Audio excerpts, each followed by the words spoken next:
Today's Cowboys Report is made possible by Roan. I'm rocking one of their polos, and you should check out their awesome commuter collection. Get 20% off when you go to roan.com/chatsports and use code chatsports.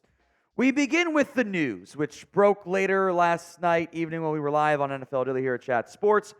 Another loss in the free agency. Johnathan Hankins is set to sign with the Seattle Seahawks. That's going to reunite him with now current Seahawks defensive coordinator and former Cowboys D-line coach Adam Dirty. The contract details as of filming I have not seen posted.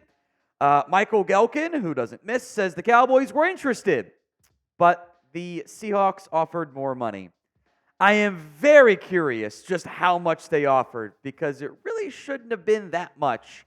And given the lack of viable free agency options, I have questions on that one. Plus, as of now, the Cowboys are already maxed out on comp picks. Now, we discussed this a little bit on yesterday's Instagram video we did. So go follow us over there at Cowboys Report IG. We'll continue to post videos on that platform. Plus, they're on shorts on YouTube, but a bit easier to find them sometimes on the Instagram side. Links in the comments and the description of today's show.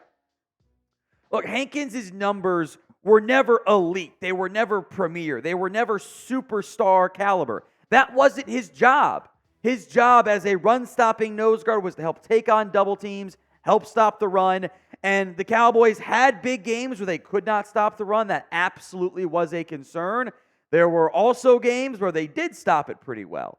And the on-off splits for Hankins were rather troubling. And it's almost, as we'll get into, less about just losing Hankins and more about how do you replace him and everything else you've lost this offseason.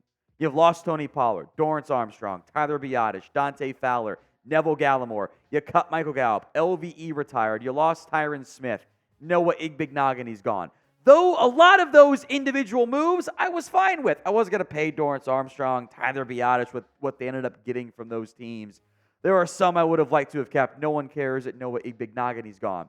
It's one thing to lose players on an individual basis. It's another to not do anything in March.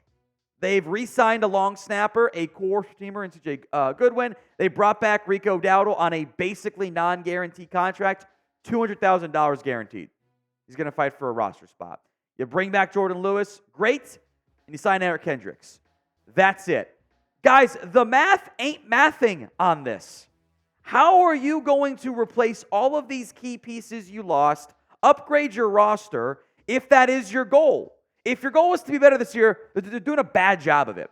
If their goal is to do the soft rebuild theory, they're also doing a bad job of it, because then why are you signing guys like Eric Kendricks, Jordan Lewis? Why are you keeping veterans who aren't going to be on your team next year? Whatever path they're doing is bad. So we'll go into some Hankins replacements here, but grade the Cowboys free agency so far. A, B, C, D, or F. It's the pinned comment on today's video. The ad comes on YouTube. Take advantage of it. Head down there and go vote. Free agency options. Oh boy. Calais Campbell could do some fun stuff for you. He's going to be expensive. Of the nose guards, it's like Teair Tart, who the Bengals met with him and said, nah, this guy's not going to be a culture fit for us. Red flag. Bring back Carlos Watkins. Honestly, is like one of your best options. He's come off a torn bicep, by the way. Tyson Alualu, Mike Purcell, maybe Lawrence Guy. Dean Lowry was bad last year, but knows Mike McCarthy. He was really bad last year. Jaleel Johnson knows Mike Zimmer. It's not a great group.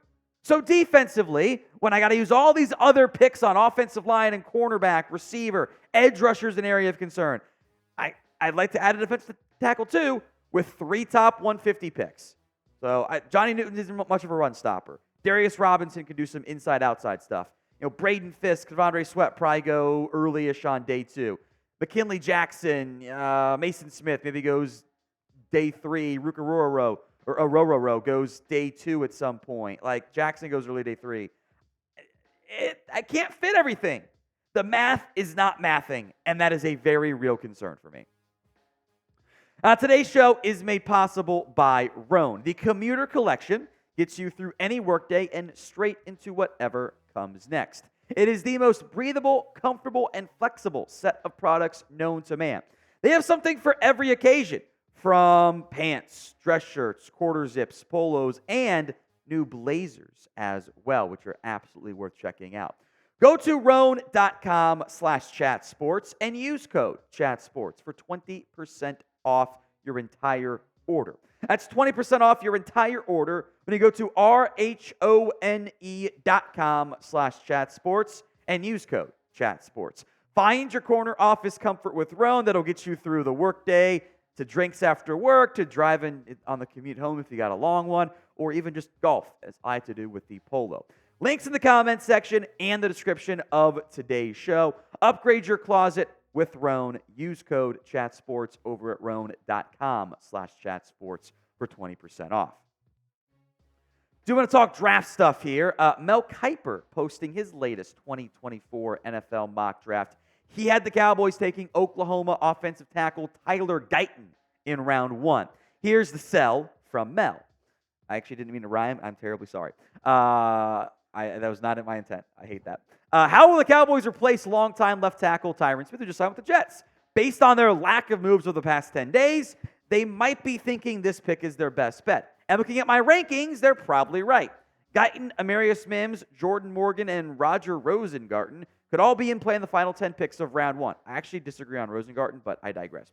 Of those 4, only Morgan played the majority of his snaps left tackle, but I think Guyton has the highest ceiling. Started his 14 games in college. He has outstanding physical tools to mold. Guyton does have great physical tools to mold, in the words of Mel. He was a right tackle for Oklahoma, and there was up and down stuff. I think, as we'll get into here, I would much rather have Amarius Mims. The difference is here, I think Guyton is raw.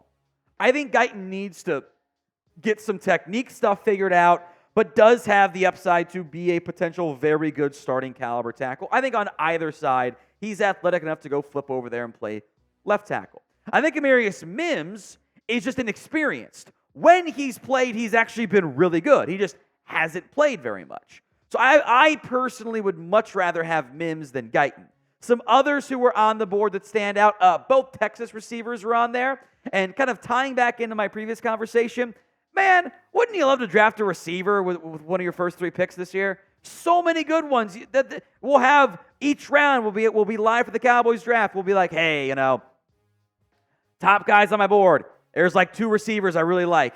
But that's a luxury pick this team can't afford right now.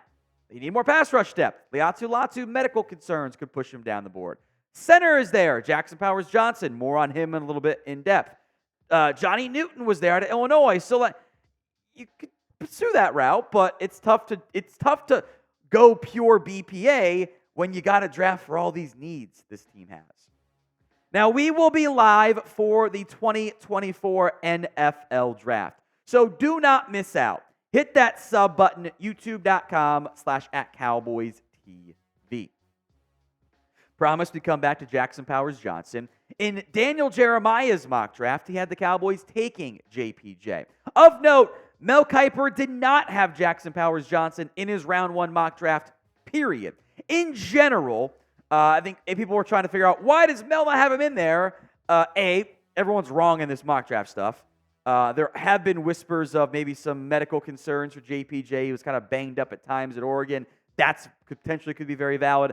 Also, Mel doesn't put centers in round 1 mock drafts. He never put Tyler Linderbaum in there. Don't think Rylan Kelly was in his mock drafts very much. He just doesn't put them in there. So I would not read too much into that. I do think in that mid to late round 1 range is where JPJ goes. And if you had something set in there at tackle, and especially if the top guys don't fall to you, I'd be very excited taking Jackson Powers-Johnson. Size, athletic ability, long as the medical checks out and the interview stuff checks out, I think it'd be a great pick. It also, because the Cowboys seem to like Brock Hoffman a good amount, might not be the path that team ends up pursuing when it's all said and done. So when it comes to round 1, who do you want the Dallas Cowboys to draft? Drop that player name for me in the comments section right now. Dak Prescott talking once again, which sometimes I just wish the Cowboys players and friends and family would just not talk. It's the Cowboys and they get more buzz about it.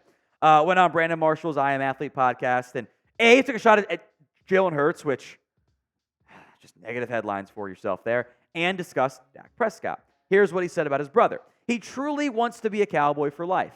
I'm not joking when I say that boy grew up worshiping the Cowboys, to be their starting quarterback, their face, their franchise. I know that's something he wants to continue to do. I've made the comments on Twitter that I want him out of Dallas. And again, that's more so to the fans that constantly write me or DM me that your brother ain't shit, your brother will never win, your brother is nothing, blah, blah, blah. Not to mention even some more across-the-line stuff I know that Tad has dealt with there. None of that information is necessarily new. Lots of players want to be Cowboys. Turns out that a lot of them grew up being Cowboys fans. You know what the constant theme is, though? They don't ever really take less. That's not really a thing that they do. They might have it be the tiebreaker for them, although more and more that's not becoming the case because they haven't been competitive enough in the postseason. So if you want to keep the guy that wants to be a Cowboy, you got to meet the markets, and that has been the crux of the issue. So will Dak Prescott be the Cowboys quarterback in 2025? I want to see how it all plays out. I think they've had a terrible process so far. I don't see it changing in the near future. Y for yes, N for no. Before we go, and not to be overly critical, his top 10 quarterback list was terrible. Mahomes was number 1. Great.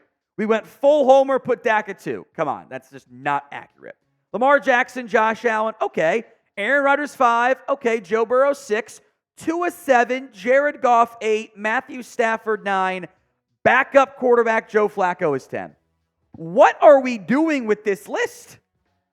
This is not a good list. It's not. Yeah, that's not at all good. Why? Why are we doing that? This doesn't make any sense to me. Anyway, I digress. We'll see if the Cowboys do something. My free agency challenge continues. I will continue to retweet a old signing until the Cowboys sign somebody. We'll see if that happens today.